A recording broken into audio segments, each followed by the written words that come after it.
Τα παιδιά της έκτης παρουσιάζουν τα μνημεία της Θεσσαλονίκης με μια συναρπαστική παρουσίαση. Τα κάστρα της Θεσσαλονίκης έχουν σήμερα μήκος περίπου 4 χιλιόμετρα, αλλά η αρχική περίμετρος που κάλυπταν ήταν 8 χιλιόμετρα και το ύψος τους ήταν 10 με 12 μέτρα. Το τείχος για πολλούς αιώνες περιβάλλει την πόλη, περιλαμβάνοντας την νοτιοδυτική πλευρά προς το θερμαϊκό κόλπο παραθαλάσσια τείχη, τα οποία όμως σήμερα δεν υπάρχουν. Στη βορειοανατολική πλευρά ανεβαίνει προς τα υψώματα, περιλαμβάνοντας την Ακρόπολη, μέσα στην οποία βρίσκεται και το αμυντικό σύμπλεγμα του Επταπεργείου. Ο ναός του Αγίου Δημητρίου βρίσκεται στη Θεσσαλονίκη και είναι αφιερωμένος στον Άγιο Δημήτριο, τον πολιούχο της πόλης.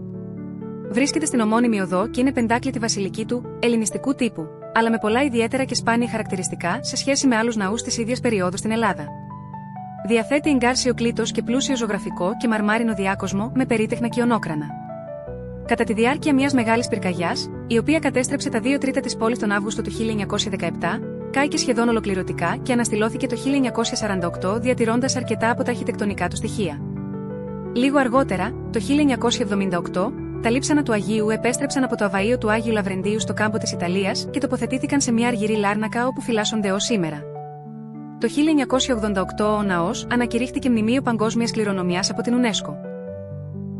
Η ρωμαϊκή αγορά της Θεσσαλονίκης βρίσκεται μεταξύ των οδών Φιλίππου, Αγνώστου Στρατιώτου, Ολύμπου και Μακεδονικής Αμήνης. Για 3 περίπου αιώνες αποτέλεσε κύριο σημείο αναφοράς της πόλης, καθώς και διοικητικό κέντρο. Ανεγέρθηκε στη Θεσσαλονίκη κατά το τέλος του 2ου αιώνα και το 1ο τρίτο του 3ου αιώνα μετά Χριστόν. Χτίστηκε ως κάτι αντίστοιχο προς την ελληνική αγορά, με αρχέτυπο όμως το κέντρο της Ρώμης. Την ίδια εποχή διαμορφώθηκαν πανομοιότυπες αγορές σε όλη τη Ρωμαϊκή Αυτοκρατορία. Κατά την παλαιοχριστιανική περίοδο το συγκρότημα της Ρωμαϊκής αγοράς υπέστη αλλαγές, διατήρησε ωστόσο κάποιες από τις λειτουργίες του σαν κοινωνικό κέντρο της πόλης.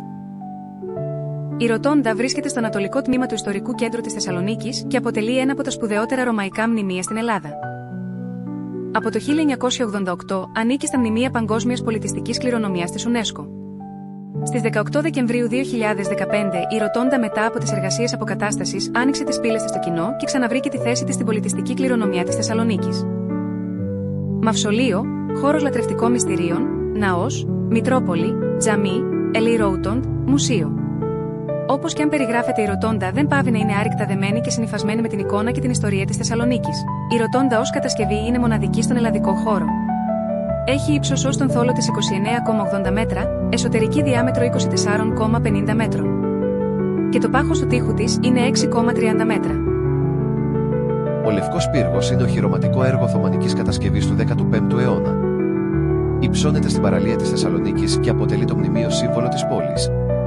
Η ακριβής χρονολόγησή του δεν είναι γνωστή, θεωρείται σχεδόν βέβαιο ότι χτίστηκε στα τέλη του 15ου αιώνα, μετά την κατάκτηση της Θεσσαλονίκης από τους Τούρκους, αντικαθιστώντας παλαιότερο Βυζαντινό πύργο του 12ου αιώνα. Το 1912 μετά την απελευθέρωση της Θεσσαλονίκης, υψώθηκε η ελληνική σημαία στην κορυφή του Λευκού Πύργου με ιστό το κεντρικό κατάρτι, που ήταν λάφυρο τρόπαιο από το βυθισμένο στο θερμαϊκό τουρκικό θωρηκτό Φετίχπουλεν.